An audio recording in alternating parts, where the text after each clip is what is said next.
23 বছর পর ইরাক থেকে পালাচ্ছে আমেরিকান সেনা কমান্ডো। 8 মুসলিম দেশের আলটিমেটামে থরথর করে কাঁপছে ইসরায়েল। এক সুদীর্ঘ ঐতিহাসিক অধ্যায়ের চরম পরাজয়মূলক সমাপ্তি। দীর্ঘ 23 বছরের রক্তক্ষয়ী সামরিক উপস্থিতির পর অবশেষে ইরাকের মাটি থেকে নিজেদের সমস্ত পাততাড়ি গুটিয়ে বিদায় নিতে বাধ্য হচ্ছে আমেরিকান পেন্টাগন।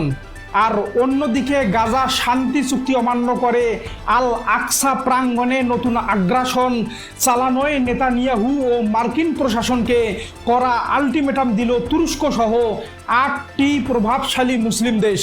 এ যেন ওয়াশিংটনের জোড়া ব্যর্থতা ও মধ্যপ্রাচ্যে ক্ষমতা হ্রাসের সেই রুদ্রশ্বাস ইনসাইট গোপন কাহিনী। প্রিয় দর্শক, বিশ্ব রাজনীতির সবচেয়ে বিস্ফোরক আমেরিকান সেন্টকম ও পেন্টাগনের 2 দশকের সুদীর্ঘ সাম্রাজ্যবাদী অহংকার ধুলোয় মিশিয়ে দেওয়া এবং মধ্যপ্রাচ্যের ক্ষমতা যুদ্ধের ভূ রাজনৈতিক মানচিত্র বদলে দেওয়া এক এক্সক্লুসিভ ইনসাইড রিপোর্টে আপনাকে স্বাগতম। দীর্ঘ 23 বছর ধরে সরাসরি দখল দারিদ্র ও সামরিক ঘাঁটি পরিচালনা করার পর অবশেষে ওয়াশিংটনের নীতি নির্ধারকেরা স্বীকার করতে বাধ্য হয়েছেন যে ইরাকের মাটিতে আমেরিকান সামরিক উপস্থিতি অব্যাহত রাখা পেন্টাগনের জন্য এক আত্মঘাতী ফাঁদে পরিণত হয়েছে। আঞ্চলিক সরকার ও ব্যাকডোর চুক্তির চূড়ান্ত শর্ত অনুযায়ী নির্ধারিত সময়সীমার মধ্যে ইরাকের সমস্ত ঘাঁটি থেকে সশস্ত্র আমেরিকান সেনা প্রত্যাহার নিশ্চিত করার কাজ এখন শেষ ধাপে রয়েছে। ইরাকের প্রধানমন্ত্রী এবং ওভাল অফিসের শীর্ষ কমান্ডের মধ্যে হওয়া নতুন রুট আউট চুক্তির মাধ্যমে শীঘ্রই ইরাক সম্পূর্ণ বিদেশি সেনামুক্ত একটি সার্বভৌম রাষ্ট্র হিসেবে আত্মপ্রকাশ করতে যাচ্ছে। দীর্ঘ 2.5 দশকের এই রক্তক্ষয়ী যুদ্ধে হাজার হাজার কোটি ডলার অপচয় করে এবং পেন্টাগনের সহস্রাধিক সামরিক সদস্যের প্রাণ হারিয়ে অবশেষে নিঃশব্দে ও সম্পূর্ণ খালি হাতে ইরাকের মাটি ত্যাগ করা ওয়াশিংটনের গ্লোবাল সুপার পাওয়ার ইমেজের ওপরে এক ঐতিহাসিক চর। প্রিয় দর্শক, আমেরিকান সেনা কমান্ডো কেন এভাবে মধ্যপ্রাচ্যের অন্যতম প্রধান সামরিক ঘাঁটি ত্যাগ করতে বাধ্য হলো? এর নেপথ্যে রয়েছে ইরান সমর্থিত আঞ্চলিক প্রতিরোধ গোষ্ঠীগুলোর নিখুঁত অ্যাসিমেট্রিক ওয়ারফেয়ার বা ছায়াযুদ্ধের ভয়াবহ মেকানিজমে।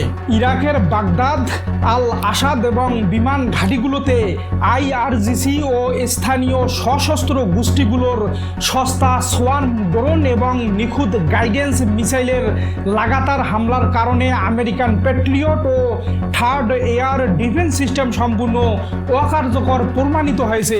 মার্কিন সেন্টকম খুব ভালো করেই জেনে গেছে যে আকাশপথে ও পেন্টাগনের প্রধান air বেসগুলোতে crore crore dollar ঢাললেও American সেনাদের নিরাপত্তা দেওয়া এখন প্রায় অসম্ভব হয়ে পড়েছে। সামরিকভাবে প্রতিদিন শত শত কোটি ডলার অপচয় হতে থাকা এবং সেন্টকমের কমান্ডো সেন্টারগুলোর উপর ড্রোন জ্যামিং আক্রমণের মুখে পড়ে আমেরিকান সরকার শেষ পর্যন্ত পিছু হটতে বাধ্যই হয়েছে। পেন্টাগনের এই বাধ্যতামূলক পশ্চাদসরণ প্রমাণ করে দিয়েছে যে বুশ ও ওবামা যুগের সাম্রাজ্যবাদী আমেরিকান দখলদারিত্ব মধ্যপ্রাচ্যের ভূখণ্ডে পুরোপুরি যেন চুরমার হয়ে গেছে।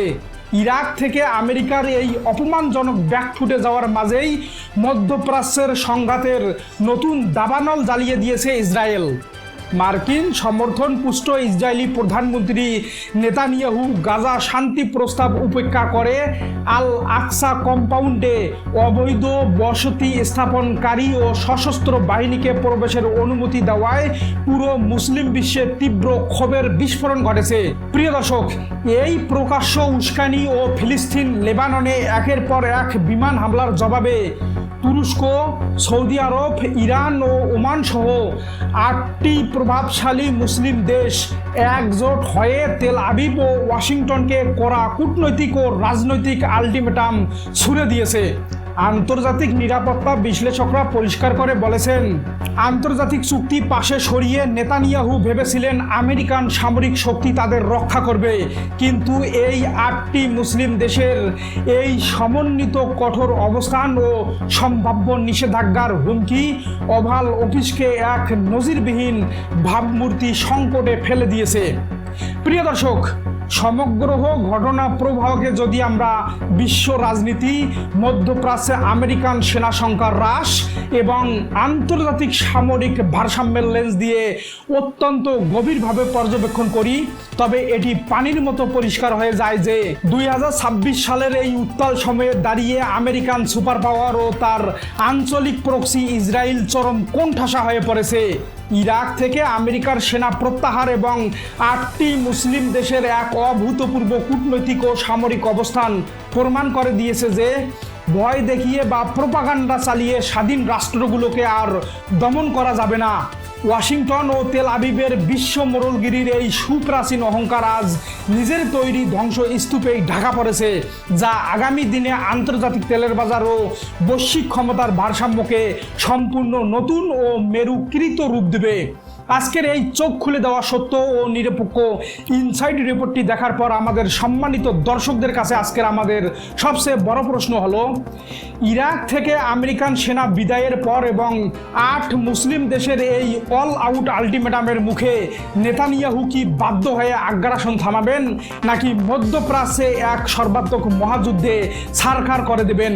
আপনাদের প্রজ্ঞাপূর্ণ মতামত অবশ্যই নিচে কমেন্ট সেকশনে কমেন্ট করে জানাবেন এবং বিশ্ব রাজনীতির সঠিক ও নিরপেক্ষ ইনসাইট সবার আগে পেতে আমাদের সাথেই থাকবেন।